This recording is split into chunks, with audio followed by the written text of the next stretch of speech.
Okay, Rabbi Say, welcome back. I'm going to be giving today a shiur that I gave on Shavuos, and now I got to give it for my virtual audience. So I have one or two listeners, but primarily this is for you guys on the virtual audience. Okay, let's go for it, guys. So, vegetarian. Is it a Yiddish zach to be a vegetarian? Is it against the Torah to be a vegetarian? Are you halachically allowed to be a vegetarian? What's the story? What's the deal? When you hear vegetarian, you usually don't think a Hamish guy, right? Why is that? Let's discuss. So we know that Adam, when man created Adam, he was not able to eat meat. Hashem only gave him rishus to eat the vegetation, to eat the fruits and the vegetables of the land. And you can see that in the pasuk, Hashem says that you could eat all the vegetables. Diak, you could eat all the vegetables, but not the animals. Now that was for the first 1600 years until the Mabul came. When the Mabul came, Hashem gave permission to Noach to eat the animals, and that is the Rashi in Parshas Noach that explains that until then there was no rishus to eat the animals, and now Noach was able to eat the animals. Now, what changed? Why is it that before there was no permission to eat the animals, and now there is permission to eat the animals? Is there a reason for that? Is there a basis for that? What is going on? Okay, so and one more thing also I want to point out. There's actually a machlokes Rambam and Tosfos about what exactly Adam was or wasn't allowed to do. According to Shittas Rambam, Adam couldn't eat any animals whatsoever. There was nothing that Adam was able to eat, not at all. Whereas according to the Shita of Tosfos, Adam wasn't allowed to kill animals. But if an animal died by itself, according to Shittas Tosfos, then you would be allowed to eat that animal. On Nevela, the Torah wasn't giving yet. There was no Isser Nevela yet at that point. So since there was no Isser Nevela, you were able to eat such an animal that died by itself, but you couldn't kill an animal. Shittas Tosfos, Shittas Rambam, you couldn't eat at all. Now, why couldn't they eat meat? And now they can. What exactly changed? What was the reason? What's the understanding behind the din that Adam couldn't eat meat and now Noach was able to? So the Ramban has a fascinating explanation. The Ramban says that these creatures, these animals, are created with a nefesh. True, they don't have a neshama, but they have a nefesh. Now, not my job to explain to you what's a nefesh, what's a neshama, etc. But let's just take the Rambam for what he says. They have a nefesh, and therefore, and they have a level of bechira as well. They decide, which should I go this way? Should I go that way? Should I eat this? Should I eat that? Should I chase after this animal? Should I chase after that animal? The level of bechira is not necessarily in right or wrong or following mitzvahs or not following mitzvahs, but there is a decision-making element to them, and therefore it's eina nachin. It's not appropriate to eat them. Okay, now since Noach saved the animals in the teva, now he got rishus to eat them. Now, I'm not so simple to connect all those dots. But apparently, really, you shouldn't be eating animals. Animals are on a high level, and they shouldn't be eaten. But since Noach saved them, they were like under his domain. And now, if you're the boss, we owe everything to you, Noach. So now he has somehow a right to eat them. Once again, it's a little bit hard to completely connect those dots, but that is what the Ramban says. Okay, what about the Sforno? So the Sforno says a different pshat. The Sforno says that originally in pre-Mabul, the vegetables were on a very high qualitative level, and therefore from just eating vegetables, you were able to get all the nutrition that you needed. There was no need to eat meat. You could get whatever you need from the vegetables. Came along the Mabul, and the quality of the fruit and vegetables got downgraded, and now you are not able to get all your nutritional needs from the fruits and vegetables. Once you can't get all your nutritional needs from the fruits and vegetables, Hashem had to be mater to eat meat, so we could get the nutritional value that we need. Now with this is very interesting. Within the Sforno, it's, nowadays the vegetarians claim, with enough supplements, different vitamins and supplements, etc., and tofu and I don't know whatever else they eat, you're able to get all the pretty much the same, the nutritional value that you need. So therefore, Lafi the Sforno's explanation, one may be able to argue that it's a good thing to be a vegetarian nowadays, because really, be'etzem, the initial understanding is being a vegetarian, that's the right thing to do. There was a tzarach based on we need to eat meat for nutrition. Perhaps now we don't need to eat meat for nutrition, and therefore there might be a potential maila in becoming a vegetarian, the way the Sforno explains. Quite interesting. Okay. Now this, if you thought the Sforno was interesting, you got to hear the Sefer Ikrin. The Sefer Ikrin was a Rishon that wrote much more like philosophical, I would say. And he explains like this. There were 3 stages in time. The first stage in time was from Adam to Noach, no meat at all. There was no meat allowed during that time. The second stage in time was from Noach to Matan Torah. Noach to Matan Torah, you could eat whatever meat you want. Eat it all. Then there was a third stage of time, which was from Matan Torah on, which you were only allowed to eat kosher meat. Now let's explain each of these phases and times. So, once again, in a similar way, even a little bit, very interesting, midas way. So, the no meat was based on, it's achzarius to kill animals. You're going to kill animal? That's achzarius. That's bad for your midas to kill animals. Better off no killing animals at all. And then what happened? So, there was Cain and Hevel, right? Now, they grew up, Cain and Hevel, they treated man and animal the same. You can't kill man, you can't kill animal. They're the chayra on equal, and they understood them to be on relatively equal playing fields, man and animal. Then, so when it was time to bring a carbon to Hashem, Cain, naturally, he brought a grain-based carbon to Hashem. What, you think I'm going to bring an animal? Do I look like a cannonball? Human sacrifice? What are you, crazy? No way. Obviously not. So Cain, like a good boy, he brought a grain-based carbon. Comes along Hevel with the Chiddush. Hevel says, you know what, when it comes to carbon for a Kodesh Baruch Hu, for the Eibishter, you know what we're going to do? Take an animal and bring an animal as a carbon. Cain says, what? You can't do that. Hevel goes and brings the animal, and to Cain's shocking surprise, this cannibal Hevel, Hashem accepts the carbon. Human sacrifice. Hashem accepts it. Wow. Why? Wild, right? And Cain says, really? Human sacrifice works? Humans, animals, all the same. That works? So Cain says, I got an idea. I'm going to bring Hevel as the carbon. And Cain goes and kills, as is how Sefer Ikrin understands the whole story, that Cain goes and kills Hevel to bring him as a carbon, because why not? And really, for those future generations, that's how the world went. Just like in the animal kingdom, we see Kol Olam Gavar, the stronger animal goes and kills the weaker animal, you could do what you want. So too, the humans were killing each other, because we saw humans and animals are the same, killing is fine, and they went because they hate, and they would kill each other. That wasn't so good. So because of that philosophy that you're allowed to kill, one man can kill another man, because we viewed ourselves as equal levels to animals, so based on that philosophy, Hashem needed to bring a Mabul to get rid of this world, because this wasn't really working out. Things weren't working out as planned. That's not cool. Everybody killing each other. So Hashem brought a Mabul. Let's get rid of this philosophy and let's start over.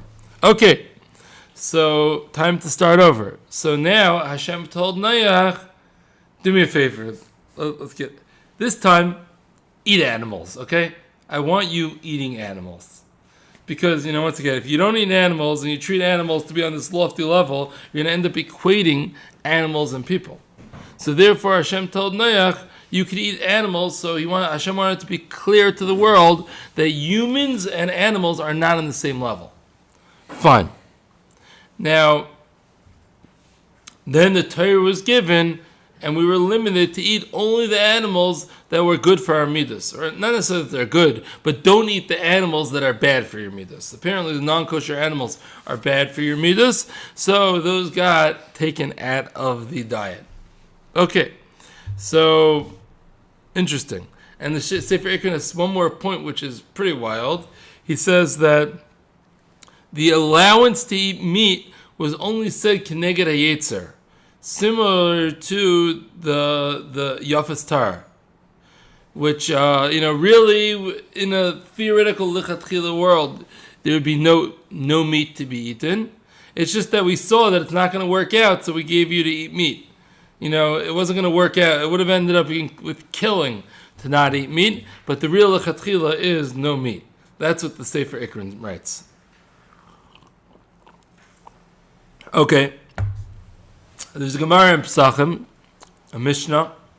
Rebbe says, or Bryson maybe, that an Am Haaretz is not allowed to eat meat.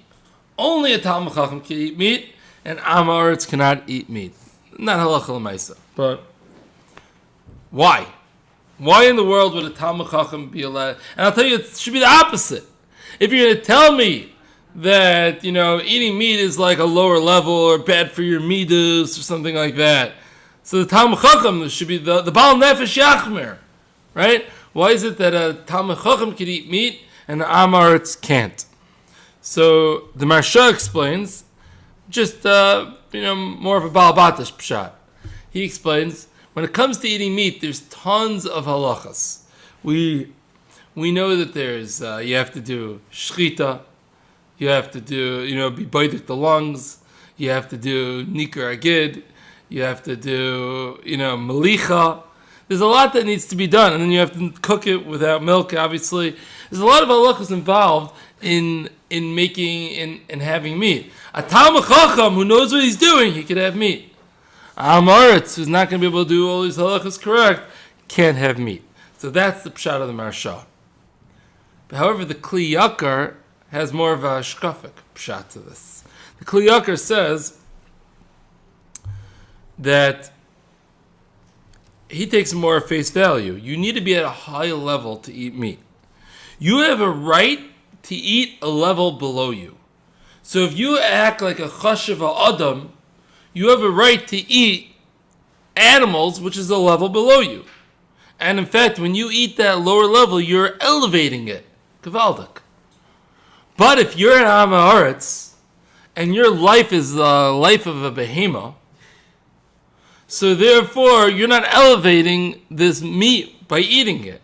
You're not going to elevate the meat by eating it. What right do you have to eat the meat? And therefore you cannot eat meat. Eating meat, he writes, is prikus oil to eat a lot of meat. And that's why Hashem made it hard to eat meat. When it comes to milk, you can milk the cow, take a drink right there on the spot. When it comes to meat, as we just said, shchita, bedikas, nikor, malicha, cooking. So many processes need to be done, skinning, etc. So many processes need to be done to get to the point of eating meat. So the reason is because Hashem made it hard to eat meat because Hashem wasn't looking for us to eat tons of meat.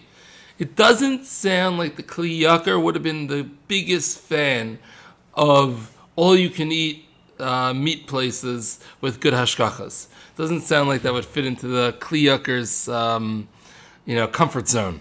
Okay.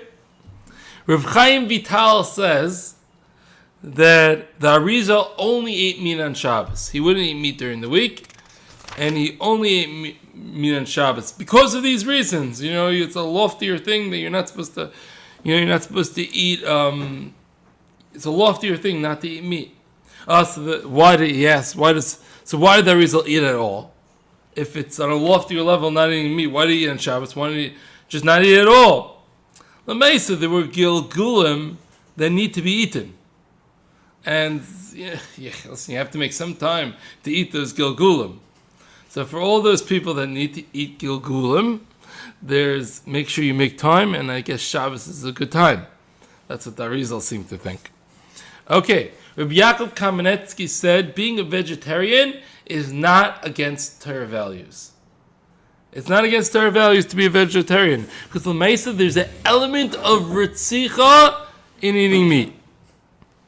He explains the Gemara, the animals would want to be elevated to the level of a Talmid Chacham, but this is really a separate point to the last thing. But in explaining the Gemara, he says the animals would want to be elevated to the level of a Talmid Chacham. That's why it's mutter for a Talmid Chacham to eat.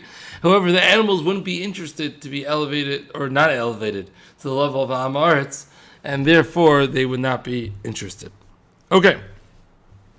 However, so far I brought many Makaris as to showing there is sources in the Torah that show that there's at least a positive Hashkafa or element related to being a vegetarian. However, that's not the whole story. They say that when the Taz married the Bach's daughter, the Taz was the Bach's son-in-law, so in the Tanoim, that when they got married, the agreement, the Bach agreed to somewhat support the Taz. He would feed him a meat meal every day. Now, before I go further, we feed him a meat meal every day. That sounds weird. Well, there's a Mishnah, I can't remember where this Gemara is, where this Mishnah is, that there was one of the Tanoim, he couldn't get pshat in the, actually I think it was a Brisa, one of these Tanoim, he couldn't get pshat in a drasha, and then the next day he came back and he understood pshat, he gave pshat in the drasha. He made a new drasha, he darshaned something.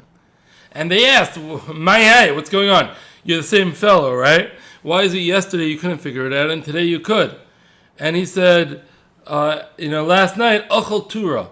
Last night I ate ox. I ate ox meat. I ate, I had a cowboy steak, And apparently by eating this meat, that gave him, I guess, the koyach, or I don't know whether it's purely physical or strength, mental strength, physical strength, I don't know exactly. But now he's able to get pshat.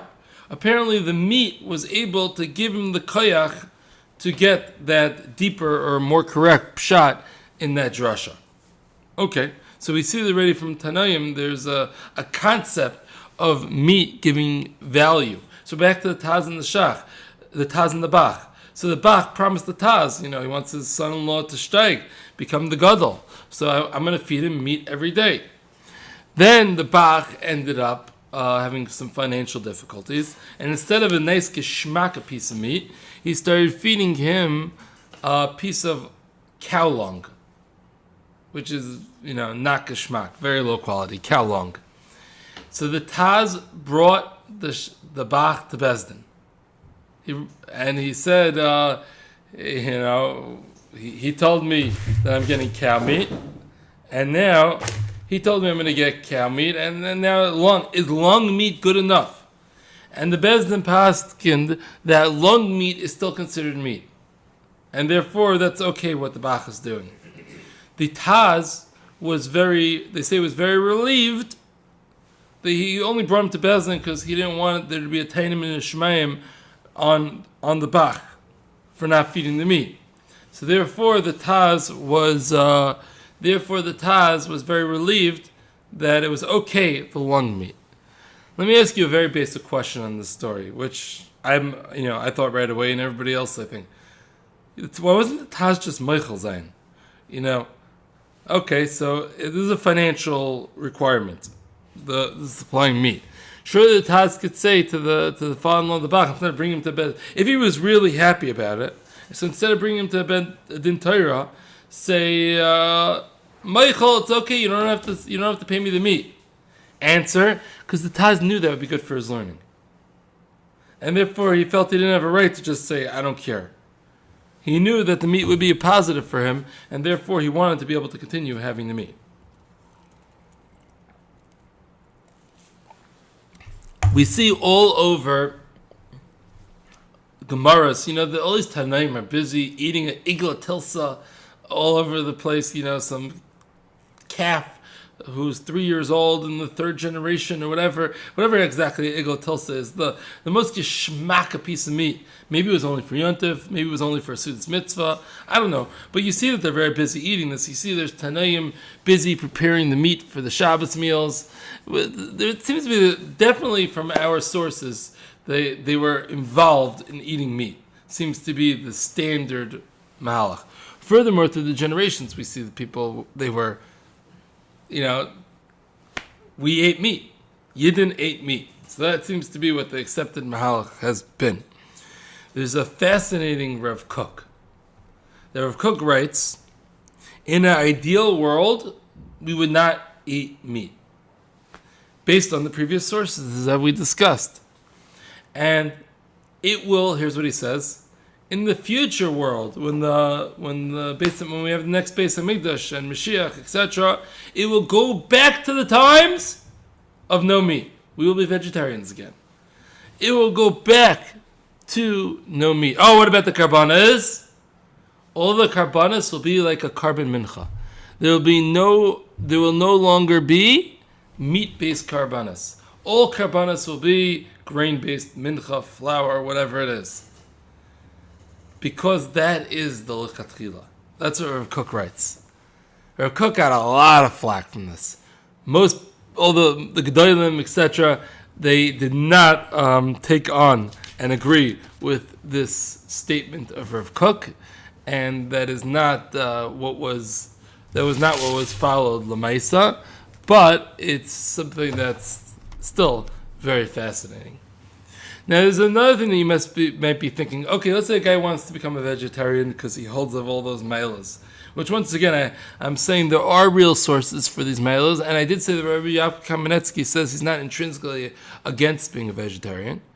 However, I think we have to note that hasn't been in line with the Masorah for the most part. But that doesn't mean it's absolutely wrong, but it means that that's not the chumrah that we have in Masorah so much of taking on for the most part. Okay. But what about Shabbos meals? What about Yontif meals? Don't you have to have meat? So, is there a chiyuv to eat meat? So the Magen Avram says there's actually no chiyuv to eat meat. There's just a chiyuv of einig. Do whatever it is that's your einig. If it's einig for you to fast, then fast on Shabbos. And they actually say that Yehuda Chassid, he used to fast on Shabbos because that was his einig. Now I don't know what that means. I'm not Rabbi Yehuda Chassid, but apparently for Rabbi Yehuda Chassid, for him it was an einig to fast on Yontif, and he fasted on Yontif. So that the Magen Avram, there's no intrinsic chiyuv of eating meat. There's a chiyuv of einig, whatever it is. It doesn't mean you could have a bowl of cereal for your Shabbos meal, because you should have something chashuv. But if you could have something chashuv that's milchik, according to the Magen Avram, that would be okay. Now, and the Mishnah Berurah on the Ma'aseh follows us that eating meat on Shabbos isn't a chiyuv. What about on Yontif? Is it a chiyuv to eat meat on Yontif? So we know, Chazal say, Ein simcha ella basar v'yayin.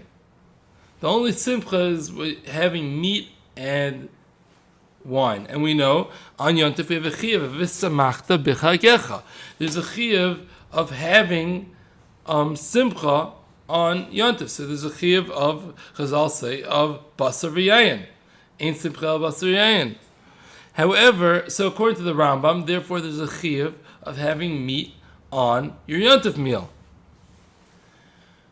However, most Rishonim understand that meat that we're talking about, Ein simcha el basar v'yayin, is talking specifically to basar of karbanas. Only basar of karbanas is there a chiyuv, is there that mitzvah of simcha. But regular steak, you're not mekayim in mitzvah of simcha. So yes, you should have a cup of wine, have a revius of wine over Yontif. But there is no chiyuv of meat, according to all those Rishonim. The Ma'aseh, the Shulchan Aruch, and the Beis Yosef do not bring the Rambam. And the Mishnah Berurah says it's a mitzvah to eat meat. Not a chiyuv, a mitzvah. What's the difference? Chiyuv is you have to. Mitzvah is it's a good thing to do. You should do it. Meaning, presumably, the Mishnah Berurah is taking a middle stance. He's not exactly going with the Rambam, but he's saying it's still the right thing to do. Fine. The Yam Shel Shlema, the Kitzur Shulchan Aruch, the Aruch HaShulchan, and Chazan Avadia, they all say that there's a chiyuv to eat meat. So we do have a lot of big hitters. The Aruch HaShulchan and the Kitzur are very big hitters on our ranking, who say there's a chiyuv to have meat. But the Mishnah Berurah, who is our Iker Psak, says there's no chiyuv to have meat. So it comes out there's probably no chiyuv to eat meat. I would add on Yontif, the Shevet Levi says, I couldn't find it this time, but I remember it in my head from a previous shiur that I gave a long time ago, of Basar Dog Shmei Basar. So the Shevet Levi holds fish counts as meat. And if fish counts as meat, you could have that as well, not only meat proper. And I would also add that the Stapler and Rav Scheinberg say that one meat meal is enough for Yontif. Now, at the end of the day, I want to point out that, put the vegetarian shayla aside for a second. Even though there may not be an absolute chiyuv of having fleishiks during a Yontif meal or a Shabbos meal, I would say that is what we do as Yidden. We have a Mesorah, a clear Mesorah, that we have meat by a Shabbos meal. And therefore, if we have a Mesorah to have meat, assuming you're not a vegetarian, we'll put that aside for a second, you have meat on Shabbos. That's what we do. If you start off having a milk cholent, this Shabbos, so in a month's time, your wife's going to be the one making Kiddush and Hamaitzi. Listen, what's wrong? Halachically, she could be the one to make Kiddush and Hamaitzi. And then before you know it, in 6 months' time, you're dancing together in the egalitarian section of the shuk, of the egalitarian section of the kosel on Rosh Chodesh. You know what I'm saying? So once you start breaking from the Mesorah, it's a slippery slide. So therefore, it's definitely the right thing to have meat during a meal, during your Shabbos meal and Yontif meal. But I would say not mitayras pure halacha. Maybe there's a chumrah, so to speak, of it, but not mitayras pure halacha, but rather mitayras misaira. However, on Shavuos, which maybe I'm going to discuss soon in another shiur, Shavuos, where there's actually a misaira of a milchik meal, so having a milchik meal is not going to go against any misaira. So if it's good in halacha and it's not going against any misaira, so therefore, I don't think by eating a milchik meal on Shavuos that would create any risk of ending up at the egalitarian section of the kosel. And maybe even a milchik yontif meal might not be so bad. But, especially you have a 2-day yontif, you want to make one of the meals milchiks, beseder. But to go and start making milchik Shabbos meals, I think that is l'chayra connected to Mesorah. And once again, to sum up, there is some basis of being a vegetarian in Torah literature. However, it doesn't seem to be in line with the Mesorah, which means if you're asking me, should I become a vegetarian? The answer is no. If you're asking me, is it wrong for the guy who became a vegetarian? Probably not. One more point that I realized I forgot to mention. They asked Rav Kook, who was all into becoming a vegetarian, should you become a vegetarian? Should I become a vegetarian? And Rav Kook said, do not become a vegetarian. Why? Because you have to focus on being nice to people and caring about people. If you're going to become a vegetarian, you're going to start equating people and animals. And once you start equating people and animals, you'll give your kindness to animals instead of people, which is actually something that we see very much in the liberal world. It's all over the place that there are people that care more about animals than they care about people. And Rav Kook was concerned about that. So even though he held be'etzem on a hashkafic level, it's the highest level to be a vegetarian, that was his shita. Still, on a practical level, he didn't advise everybody to become a vegetarian. Thank you for listening.